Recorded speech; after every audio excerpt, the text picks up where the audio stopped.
What's up guys, it's Supercar Blondie. I'm completely out of my element right now. You never see me in a helmet. I'm facing like a lot of buttons that mean nothing to me. Now I know a lot of you watching right now are massive fans of the F1, and rightly so. These guys are great, but they're not the best drivers in the world. The best drivers in the world are rally car drivers. These guys can literally tackle any single surface, sand, dirt, ice, water, everything. Now what we're doing right now is we're going to take you on a journey. We're going to follow an awesome filmmaker who's actually gotten to film all of this stuff up close. Check this out.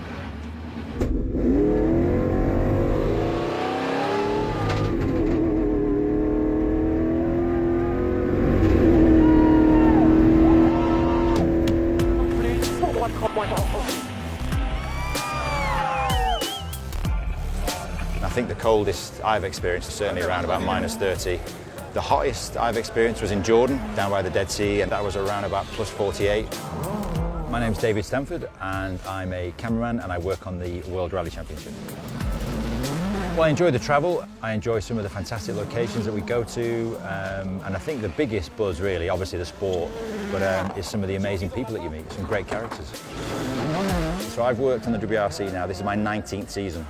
My first rally was Rally Sweden in 2000, and I can remember walking out onto the stage and the first car passed, which I'll never forget, was Tommy Mäkinen.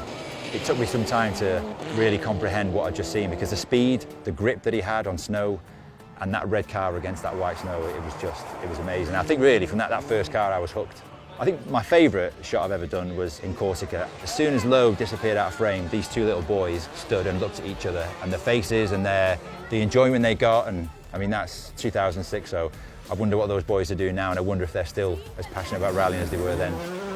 I work with a crew and I have a camera assistant, but I think that's quite loose really, because my camera assistant, Gordon, is a sound recordist, a navigator, a producer. We've obviously got quite a lot of equipment we've got to take in. And once we get set up and we're in position and everyone's happy, then Gordon really is a second pair of eyes, because when your eyes are buried in the viewfinder, the perspective is different. There is a bit of pressure because these guys come past you hopefully twice a day. So before that car enters your frame, you decide, are you going to be tight, are you going to be wide, you decide on your focus points, where you're going to start your pan, where you're going to end your pan. I mean, these are things that I suppose come naturally, but now explaining them, it actually sounds quite difficult. You'll do a shot and you think it's great, but if you've got one great shot, why not move and try and relocate? It's all about the variation. So I think sometimes it's a case of dropping the tripod down and getting some great foreground, just moving slightly left or right, and all of a sudden you've got a completely different shot. A few standout moments. Rally Australia 2013, Thierry Neuville when he was in the Ford, a huge jump, and I have to say that when he came over the jump, he was absolutely massive over it. The car was going one way and the wheels were pointing the other way. That was fantastic. Sébastien Ogier, great jump in Unimpoya. We knew it was going to be a good position, but I have to say when he came into shot, for me he was almost defying the laws of gravity, because he went from one side of the frame to the other, in the air, sideways. Your eyes almost can't believe what you've just seen, and you've got to go with it. And the second he left my frame and I pressed the stop button, me and my assistant just looked at each other like a pair of big kids. To show these guys their best, there are times when you want to see tight shots of wheels, see the cars, see the suspension, but a lot of times you're seeing these cars go over the jumps and you see some of the angles that these cars are in, and the car's at one angle but it's going in another direction. They defy all laws of physics. Wherever you stand, you always think about safety, and you always want to be in a place where you have got to get out. Rallying's unpredictable.